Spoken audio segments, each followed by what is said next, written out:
Shark and ray fishing has a long history in West Africa, sustaining local communities since the 1930s. Liberia is home to many species of shark and ray, and these fisheries support the traditional small-scale artisanal fishing sector that directly employs more than 33,000 fisherfolk. However, catches of sharks and rays have declined dramatically in recent years. If the trend continues, the health of Liberia's marine ecosystems could be in jeopardy, along with the well-being of fishing communities for generations to come. Before, we used to get a ray fish and a shark for the whole canoe. Sometimes they can phone out to call some of our friends to come and join us and to give some to them. But now, it is not happening this way. Now, as I'm saying, even for you to get 15 or 20 shark in your canoe, you cannot find them. We are crying for help. We are crying for a solution. Because this is what I live in by. I get family, this is what I live in by. So when I go, I don't get enough catch. I lose. I can't cover my expenses, so I was crying. So we praying for a solution for it. Sharks and rays have existed on Earth for more than 400 million years. They play a vital role in managing the health and balance of marine ecosystems. They are at the top of the food chain, so removing them has a serious knock-on effect for the entire ecosystem. Sharks are particularly vulnerable to overfishing, as they are slow-growing, late to mature, and produce few young. In the West Point community of Monrovia, the Environmental Justice Foundation has been monitoring landings of sharks and rays since 2013. Many fishers we spoke with reported a significant drop in catches in the last few years. Between 2013 and 2016, EJF recorded the landing of 19 different species of shark, all of which are threatened. Our interviews with fishers also revealed a lack of awareness about the importance of these species and how they can be negatively affected by overfishing. Do you know if it plays an important role in the ocean? We are not taught anything concerned about this, so I don't have no idea. The shark and the ray, they take a long time to become mama, papa. And when they are ready, they only have few babies. And we are always killing it. They're pregnant, they're not pregnant, we kill it.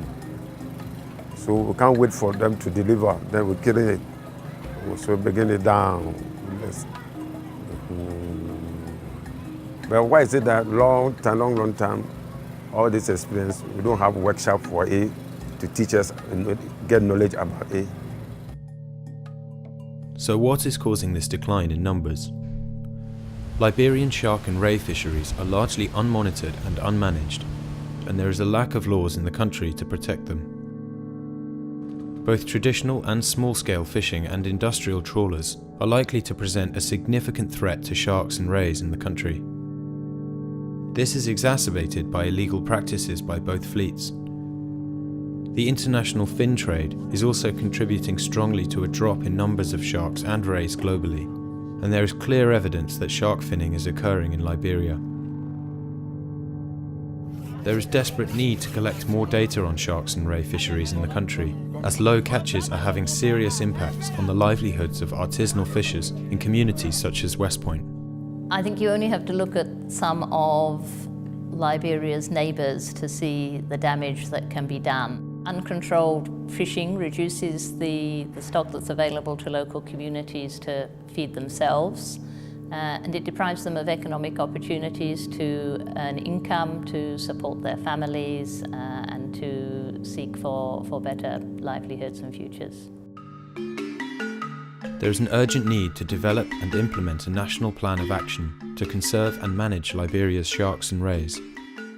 Such a plan would allow the Liberian government to introduce management measures to protect these species and the communities that rely on them. I think the shark and ray fisheries need improved management system in Liberia, for the fact that if no proper system is put in place, it may dwindle down to the destruction of the species and to the overfishing of those stocks. So we actually need to put proper management plan in place to protect the shark and ray fisheries. Liberia is actually right now in a very good position. Because of controls that have been put in place, stocks here have recovered, and it's important now to have the right policies to make sure that it stays that way, so that fishing communities and the general economy don't just benefit today or for the next 5 years, but for the next 50 years. EJF urges the Liberian government to implement a national plan of action to conserve and manage sharks and rays in Liberia.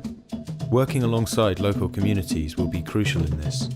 Any plan that has strong involvement of local communities managing their traditional fishing grounds, backed up by government monitoring and enforcement, that's the sort of policy that stands the best chance of success for the long term. By committing to this bold initiative, Liberia will position itself as a regional leader in marine conservation, protect the health of its waters, and sustain Liberian fishing communities for years to come.